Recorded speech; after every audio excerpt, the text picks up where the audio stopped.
세상 속에서 지키는 믿음이라는 제목으로 말씀드리겠습니다. 언제 때 얘기냐 하면은 남유다 왕국이 멸망할 때 다니엘과 세 친구에게 일어났던 그런 이야기입니다. 첫째 작은 제목으로 다니엘과 세 친구들에게 닥친 위기에 대해서 말씀드리겠습니다. 바벨론 왕 느부갓네살이 남유다 왕국을 정복하고 또 예루살렘 성을 무너뜨렸을 때 그때 환관장에게 명령을 했습니다. 여기에서 환관장이 무엇이냐? 요새 사람들은 잘 모를 수가 있을 것 같아요. 환관이라고 하면은 우리가 넷이라고 생각하는 거하고 같이 생각할 수가 있어요. 그리고 장이면 그 중에서 이제 대장이라는 얘기겠는데, 그건 환관이 무엇이냐, 또 넷이는 무엇이냐, 그것도 모르시는 분이 있을까봐 그냥 구어 사전에 있는 설명대로 말씀드리면은 고려 시대 때는 환관이라고 하면은 고환을 제거해서 남자로서의 기능을 상실한 사람. 그러니까 왕 옆에는 그 왕비와 궁녀들이 있는데 그런 사람들과 눈이 맞아가지고 무슨 일이 생길까봐 이 왕이 그런 걸 막기 위해서 남자들 다 남자의 기능을 제거하기 위해서 고환을 제거했다. 그런 얘기예요. 참 그게 인간으로 할 짓은 못 되는 것 같은데 뭐 과거에는 다 그렇게 온 기간이 대부분이고 요새가 좋은 시대라서 그거 참 이상하다 이렇게 생각하는 때가 된 거예요. 그리고 넷이란 것은 고려시대 때는 무엇이냐 하면은 거세를 하지 않고 왕 옆에서 비서 역할을 하는 그런 사람이었어요. 그러니까 환관하면 거세가 된, 내시하면 거세가 되지 않았는데 조선시대 때에서는 관관들이 내시직을 다 차지하게 돼서 그것이 같은 뜻으로 이제 쓰이게 의미가 바뀐 거예요. 그러니까 뭐 우리가 지금 생각할 때는 뭐 환관이나 내시나 남성 기능을 상실한 사람들 그렇게 생각하시면 되겠습니다. 그 환관장에게 느부갓네살이 뭐라고 명령했냐면은 자기네가 그 정벌한 이스라엘에서 왕족과 귀족, 평민이 아니에요. 거기 뭐 종노예가 아니에요. 왕족과 귀족 중에서 흠없고 잘생기고 똑똑하고 쓸만해서 왕궁에서 일시킬 그런 소년들을 데리고 오라. 그러니까 지금 우리가 생각하기에 최고의 신랑감이라고 생각하면 될 것 같아요. 그런 사람을 데리고 왔는데 그 중에 누가 있었냐면은 다니엘과 하나냐와 미사엘과 아시라라고 있어요. 아사랴. 그러면은 다니엘은 알겠는데 이 세 사람은 누구냐 하면은 여러분들이 사드락, 메삭, 아베드노고를 기억하실 겁니다. 그 사람들 불 가운데서 나온 사람. 그때 불 가운데서 나올 때에 그 사람들을 바벨론 이름을 말했기 때문에 사드락, 메삭, 아베드노고라고 했지만 그 사람들의 원래 히브리 이름이 하나냐, 미사엘, 아사랴가 되겠습니다. 그럼 다니엘은 바벨론 이름이 뭐냐 하면 벨드사사랴고 하는데 우리가 별로 쓰지 않죠.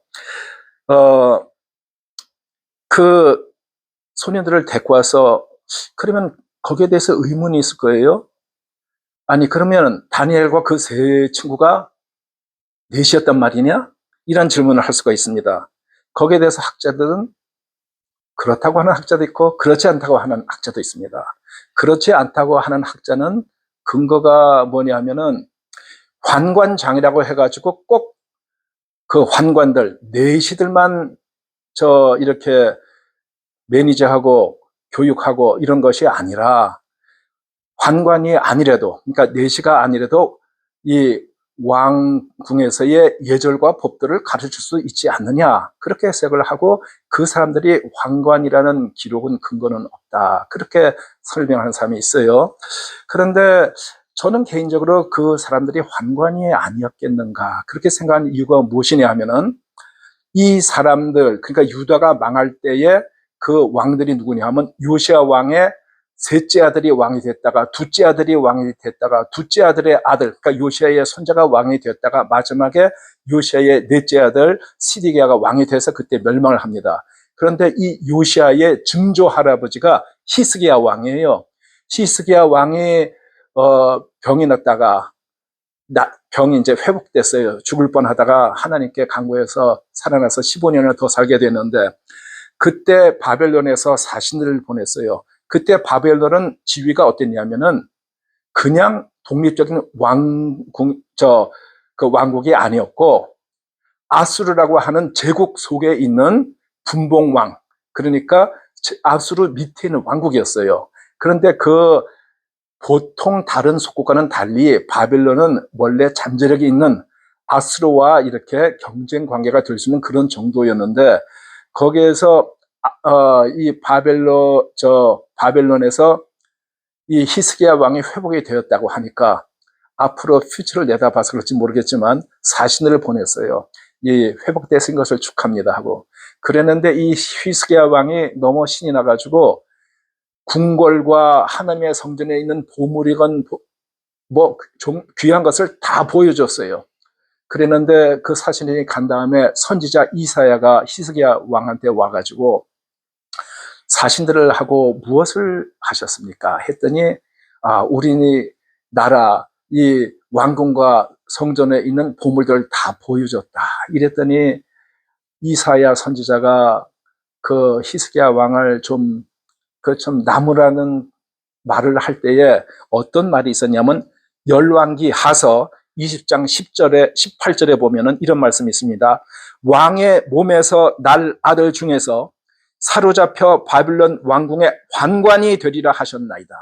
왕의 자손 중에서 내시가 되겠다는 말을 여기서 예언을 했어요. 훨씬 전에 5, 6대 전에 얘기를 한 거예요. 그리고 또 같은 말이 이사야서 39장 7절에 어떤 말씀이 나왔냐면은 네게서 너란 얘기는 히스기야 왕을 얘기하는 거예요. 이사야 선지자가 왕을 감히 너라고 말할 수는 없지만 하나님께서 하신 말씀입니다 하면서 하나님께서 네게서라고 이렇게 말씀을 하실 수가 있는 거예요. 네게서 날 자손 중에서 몇이 사로잡혀 바벨론 왕궁의 관관이 되리라 하셨나이다. 이런 구절이 두 구절이나 있는데 저는 그래서 성경에 의미 없이 그냥 써진 말이 저는 별로 없다고 생각합니다. 이 짧은 성경에 인류의 초기로부터 앞으로 예수님 오실 때까지 모든 것이 함축되어 써져 있는데 이것은 연관 관계가 있다고 저는 생각을 하고 이 네 사람은 넷이어서 가능성이 크다. 저가 확실히는 모릅니다. 저는 그냥 그렇게 추측을 하고 있습니다. 그러면은 그 사람들이 끌려가서 어떻게 됐느냐? 바벨론의 말과 학문을 가르치고 왕이 먹는 진미와 포도주로 3년 동안 기르게 하고 그 다음에 왕의 앞에 모시게 됐다 이런 얘기예요. 다시 조금 더 구체적으로 말하면은 바벨론 식으로 이름을 바꾸고 그리고 바벨론의 교육, 문화, 음식을 그들에게 주어가지고 그들의 정체성을 바꾸려 했다. 뭐 다시 말해서 세뇌를 해가지고 바벨론 사람으로 만들려고 했다. 그런 뜻입니다. 그러면은 다른 역사에도 그런 일들이 많이 있나요? 우리가 일제 그러니까 일본의 식민지로 있을 때에 말년에 가가지고 창씨개명을 강요했어요. 그러니까 한국 사람들한테 전부 다 일본식으로 성을 바꾸고 한국말 못 쓰게 하고 일본만 쓰게 하고 그런 것이 뭐 우리나라뿐이겠습니까? 근처에 다른 나라에도 많이 있었을 텐데 지금 이 왕족 귀족 중에서 자본 애들한테는 이렇게 대접을 잘해주고 쓸만하게 키워서 그 나라를 다스리는데 얘네들 통해 가지고 그렇게 지혜롭게 정치를 하겠다 그런 의미에서 나온 것 같아요. 그것을 보면은 느부갓네살 왕이 단지 전쟁만 하는 그런 사람이 아니라 머리가 상당히 생각이 많은 자기 나름대로 영리하게 생각하는 그런 사람이라고 생각이 듭니다. 그러면은 우리가 여기에서 뭘 생각을 하겠느냐 하면은 이 세상은 끊임없이 우리를 바벨론화 해가지고 우리의 정체성과 신앙을 세속적인 가치로 바꾸려 한다. 그러니까 우리는 이 세상에서 하나님의 자녀이고 구분돼서 삶을 사는데 그 세상에서는 자꾸 쾌락을 추구하고 너희도 비싼 집, 더 좋은 자동차, 좋은 사람, 그리고 학교, 좋은 학교, 직장, 사업 그런 것으로 자꾸 이렇게 머릿속에 밀어넣어가지고 많은 사람들이 좀 세속화가 돼 있다고 볼 수 있습니다. 그런데 나는 세상의 가치와 유혹 앞에서 내 정체성을 어떻게 지키고 있는가 한번 생각해 보시기 바랍니다. 오늘 말씀을 기억하면서 나중에 주무실 때도 나는 어떻게 정체성을 지키고 있는가 생각해 보시기 바랍니다. 두 번째로 믿음으로 뜻을 정함. 그러니까 여기 다니엘서 1장 8절 9절에 있는 말씀을 제가 읽어드리겠습니다.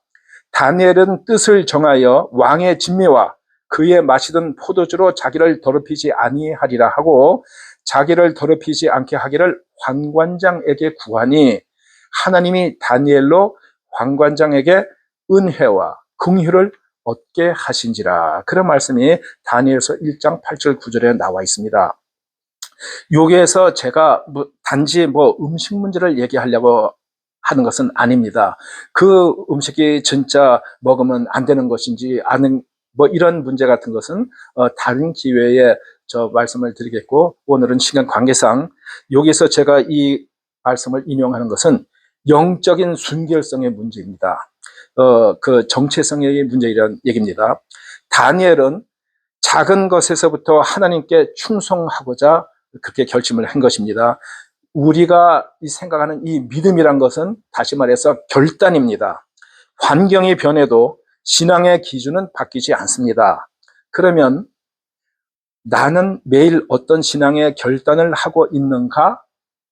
나의 신앙은 편리한 대로 움직이고 있지는 않은가? 그것을 또 이렇게 생각을 해보시기 바랍니다. 세 번째, 하나님의 은혜와 돌보심에 대해서 말씀드리겠습니다. 지금 방금 말씀드렸듯이 다니엘은 뜻을 정하여 왕의 진미와 포도주로 자기를 더럽히지 아니하리라. 그리고 관관장에게 구했는데 여기에서 우리가 꼭 기억을 해둘 말씀이 있어요. 하나님께서 다니엘로 관관장에게 은혜와 긍휼을 얻게 하신지라. 우리가 살면서 신자, 불신자 많은 사람들과 같이 서로 이렇게 인간관계를 가지고 삽니다. 그런데 우리가 생각하기에는 하나님을 믿는 사람한테는 하나님이 그 사람의 마음을 움직이지만 하나님을 믿지 않는 사람은 하나님께서 아무 일도 안 하시고 내버려 두시나 이렇게 나도 모르게 생각할 때가 있지만 여기에서 보면 분명히 다니엘이 하나님을 위해서 그런 뜻을 정하고 결심을 했을 때에 하나님께서 관관장이 다니엘에게 은혜와 긍휼을 얻게 그렇게 마음을 갖다 움직이셨다는 거예요.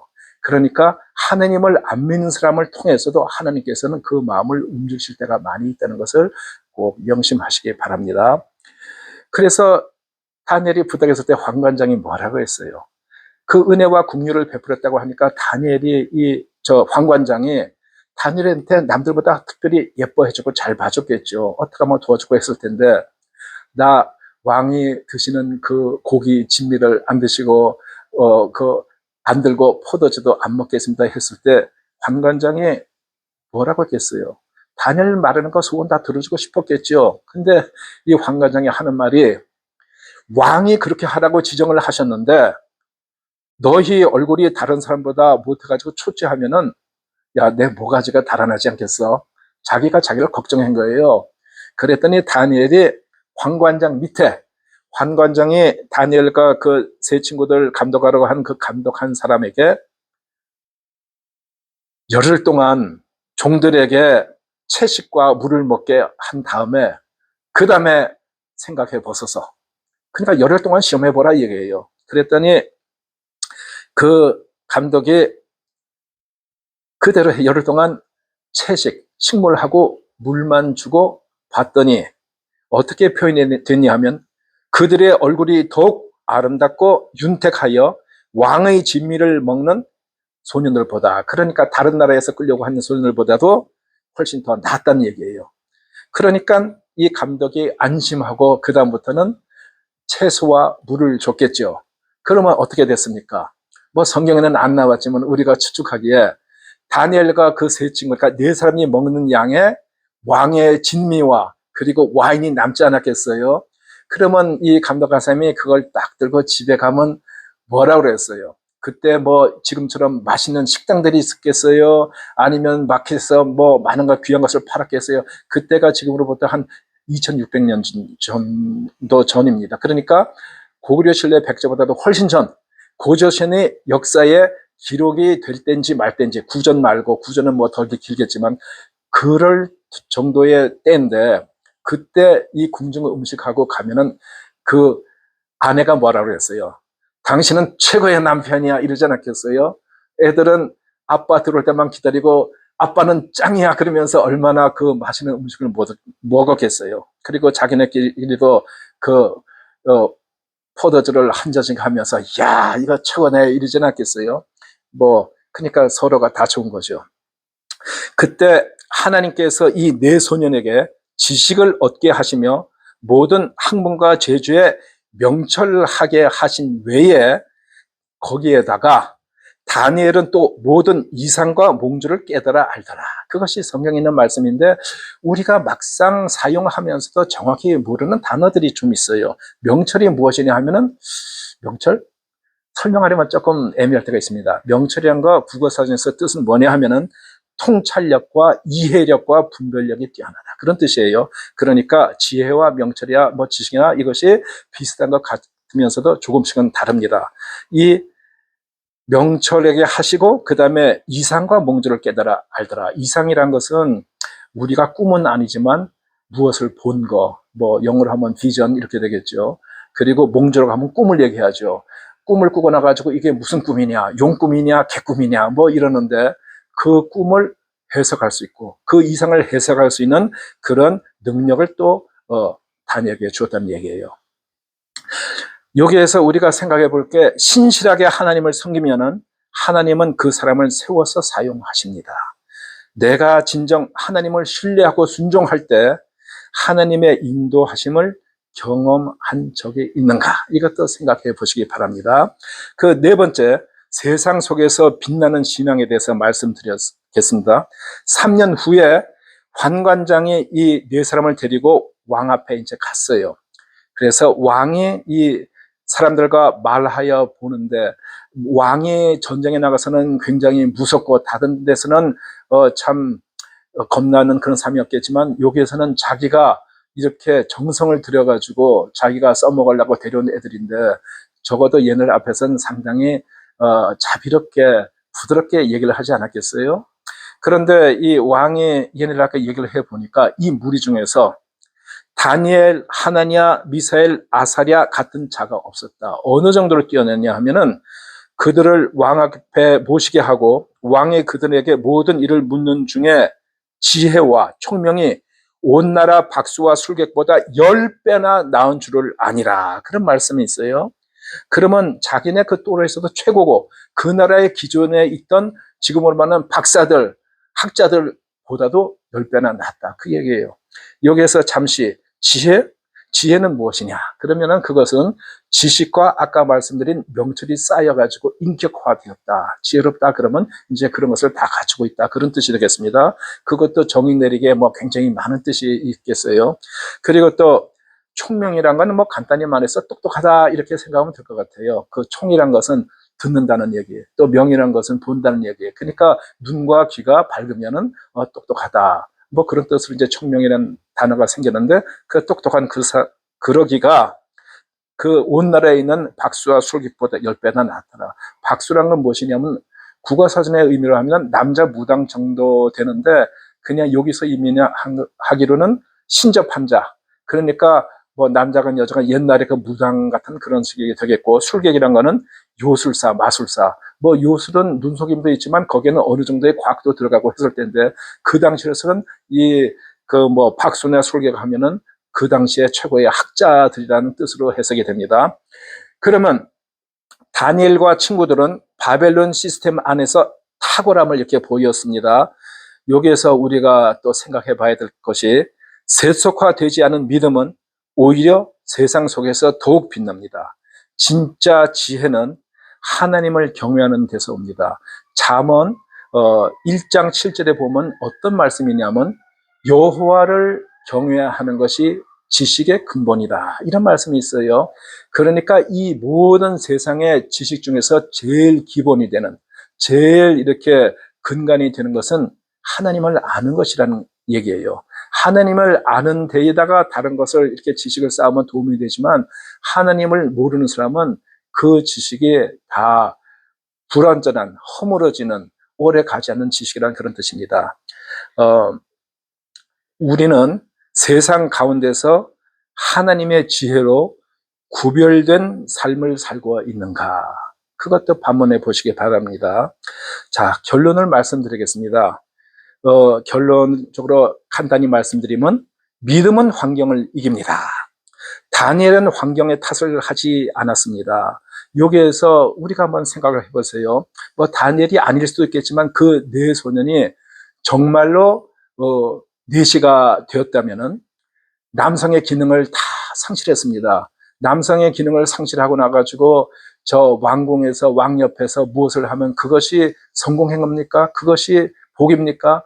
자기가 원치하게 자기 부모, 형제 다 떠나서 부모는, 형제는 어떻게 되는지도 모르고 그 중에서는 자기 눈앞에서 부모, 형제가 주는 것을 본 사람도 있겠고, 그리고 남의 나라에 잡혀와서 알지도 못한 나라에서 그 나라 말을 배우고 거기에 음식을 먹고 포로 가운데서 좀 나섰겠지만, 그렇지만 그게 잘 돼갑니까? 그런 환경에서 얼마든지 낙심하고 내 삶을 저주를 하고 항상 살고 싶지 않다 이렇게 절망을 할 수도 있습니다. 그러나 다니엘은 그렇게 하지 않았어요. 여기에서 현대의 우리가 생각을 하면은 뭐 시련을 당했다고 해봅시다. 시련이란 거는 다른 거는 나 혼자 열심히 하면 신문대로 거두는데 이 결혼이라든가 이런 거는 나 혼자가 아니잖아요. 내가 어떤 삶을 좋아해도 어떤 삶이 너 싫다 그러면 시련을 당했을 때 그때 낙심하고 절망하고 인생을 망친 사람들이 있는가 하면은 그것을 잘 극복하고 그 다음에 없었다는 듯이 또 새로 사는 인생을 다 살 수도 있습니다. 우리가 살다가 보면은 우리에게 낙심하게 되는 건 다 사탄이 하는 일입니다. 하나님께서는 사람에게 낙심을 준 적이 없고 그리고 이렇게 자포자기하게끔 만들지 않습니다. 하나님께서는 항상 격려를 하십니다.